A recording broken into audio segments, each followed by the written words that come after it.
السلام علیکم ورحمۃ اللہ وبرکاتہ۔ بسم اللہ الرحمن الرحیم۔ دوسرے دن نظام شاہ چند ساتھیوں کے ہمراہ اس طرح امیر ملکاتگین کے دربار میں داخل ہوئے کہ وہ اپنا بوسیدہ کمبل اوڑھے ہوئے تھے۔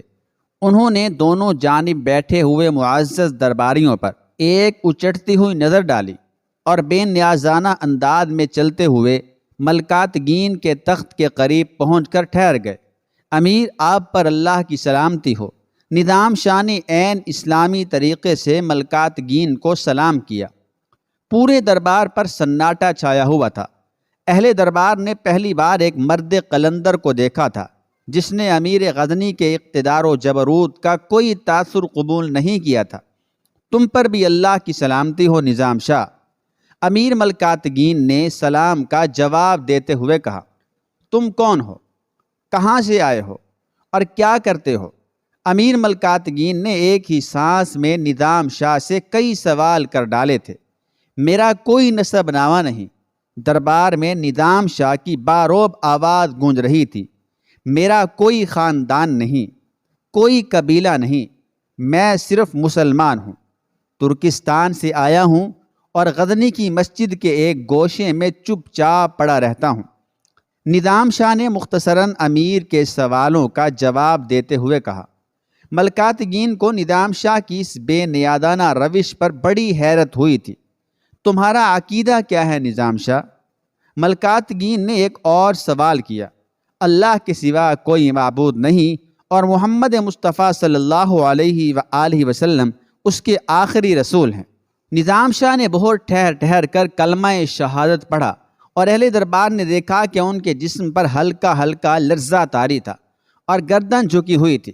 غزنی کے کچھ باشندوں کا کہنا ہے کہ تم اپنی ساحرانہ شعبدہ بازیوں کے ذریعے سادہ لو انسانوں کے عقائد میں خلل ڈال رہے ہو۔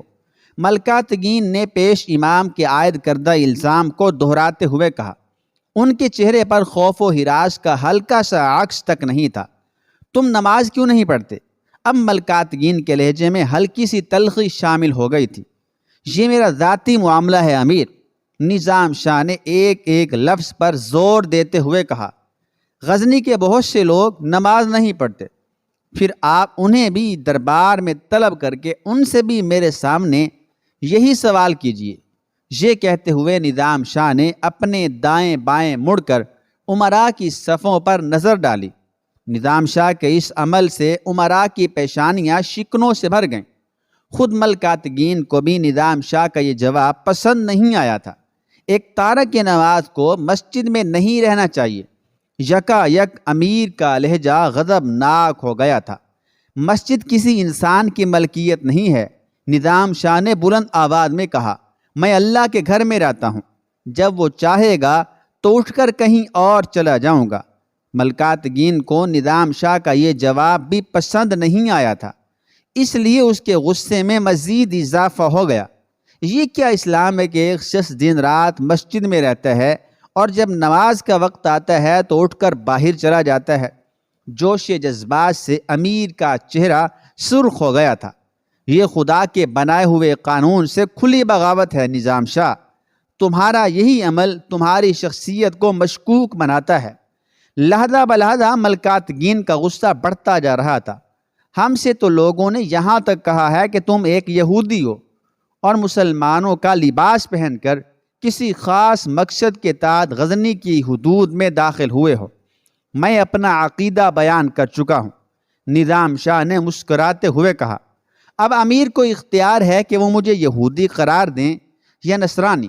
ویسے میں نماز پڑھتا ہوں مگر تنہائی میں۔ نظام شاہ کا بے باکانہ طرز گفتگو اور ہونٹوں پر پھیلی ہوئی مسکراہٹ دیکھ کر ملکاتگین کچھ اور غضبناک نظر آنے لگا تھا۔ تم پیش امام سیف الدین کے پیچھے نماز کیوں نہیں پڑھتے؟ تمہارا یہ عمل دوسرے نمازیوں کے دلوں میں بھی وسوسے پیدا کر رہا ہے۔ میں سیف الدین کے پیچھے اس لیے نماز نہیں پڑھتا کہ وہ مسلمانوں کی امامت کے قابل نہیں ہے۔ نظام شاہ نے اتنی بلند آواز میں کہا کہ پورا دربار گونجنے لگا۔ امیر کو چاہیے کہ امامت کے انتخاب میں تحقیق اور احتیاط سے کام لیا کریں۔ نظام شاہ کی اس حقیقت بیانی نے درباری علماء اور دوسرے امیروں کو بھی اپنا دشمن بنا لیا۔ یہاں تک کہ ملکاتگین نے نظام شاہ کے خلاف اپنا فیصلہ سناتے ہوئے کہا، یہ شخص انتہائی بے ادب اور جاہل ہے، اس لیے ہمارا حکم ہے کہ اسے مسجد سے اٹھا کر غزنی کی سرحدوں سے باہر نکال دیا جائے۔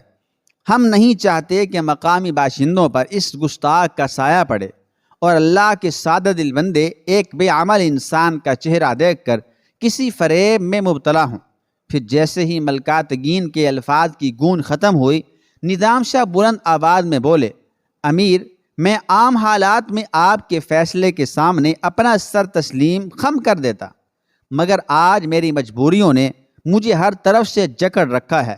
معاف کیجیے، جب تک میں اپنا مقصد حاصل نہیں کر لیتا اس وقت تک غزنی کو چھوڑ کر کہیں نہیں جا سکتا۔ کیا مقصد؟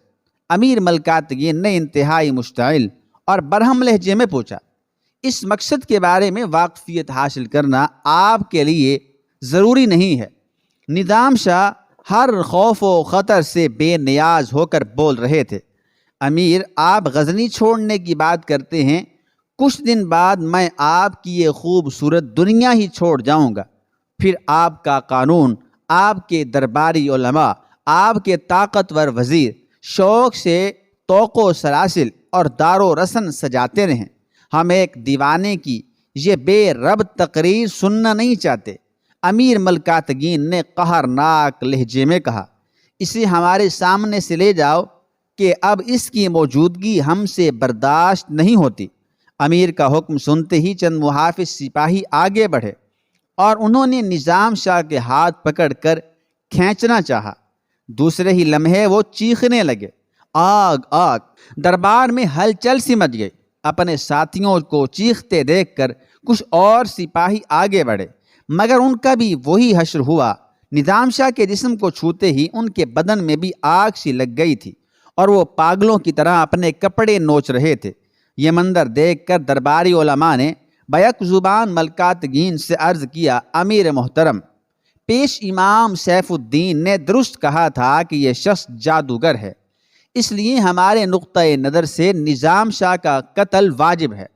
ملکاتگین کچھ دیر تک سوچتا رہا، اس کے چہرے پر فکر و پریشانی کے آثار نمایاں ہو چلے تھے۔ پھر اس نے اپنے سپاہیوں کو حکم دیتے ہوئے کہا، نظام شاہ کو غزنی کے محفوظ ترین قید خانے میں ڈال دو، جہاں کوئی پرندہ بھی پر نہ مار سکے۔ ہاں، نظام شاہ نے مسکراتے ہوئے کہا، امیر، میں آپ کی تجویز کردہ یہ سزا قبول کر لوں گا، مگر اپنا مقصد حاصل کیے بغیر غزنی چھوڑ کر نہیں جاؤں گا۔ آپ چاہیں تو شوق سے میرے ناتواں جسم پر اپنے شمشیروں سرا آزما لیں، قدم قدم پر مقتل سجا لیں، لیکن ہوگا وہی جو آسمانوں پر تحریر کر دیا گیا ہے۔ امیر ملکاتگین پیچ و تاب کھا کر رہ گیا۔ پورے دربار پر موت کا سا سکوت طاری تھا۔ ایسا لگتا تھا جیسے درباری نشستوں پر نہیں، پتھر کے مجسمے بیٹھے ہوں۔ پیش امام سیف الدین اور اسد الدین شیرازی کے چہروں پر وحشت برس رہی تھی۔ بس ایک سبکتگین تھا جس کی آنکھوں سے خوشی کی آنسو بہہ رہے تھے اور جس نے کئی دن کی طویل اذیت کے بعد سکون کی سانس لی تھی۔ پھر ملکاتگین نے ہاتھ کے اشارے سے نظام شاہ کو قید خانے کی طرف لے جانے کو کہا۔ محافظ سپاہیوں کا ایک دستہ تیزی سے آگے بڑھا اور جب چند قدم کا فاصلہ رہ گیا تو نظام شاہ نے پرجلال لہجے میں کہا، میرے جسم کو مت چھونا، میں خود زنداں کی طرف جاؤں گا، اور اگر تمہارا امیر کہے گا تو اپنے ہی ہاتھوں سے زنجیریں بھی پہن لوں گا۔ نظام شاہ کی تنبیہ سن کر سپاہیوں کے بڑھتے ہوئے قدم رک گئے۔ پھر یکا یک نظام شاہ پلٹے اور سبکتگین سے مخاطب ہو کر بولے، جب تمہاری بے قراری یہ دل حد سے زیادہ بڑھ جائے تو تم اپنے بیٹے محمود کو لے کر زنداں میں چلے آنا، خواہ اقتدار کے کتنے ہی سنگین پہرے کیوں نہ ہوں، مگر وہاں تمہیں روکنے والا کوئی نہ ہوگا۔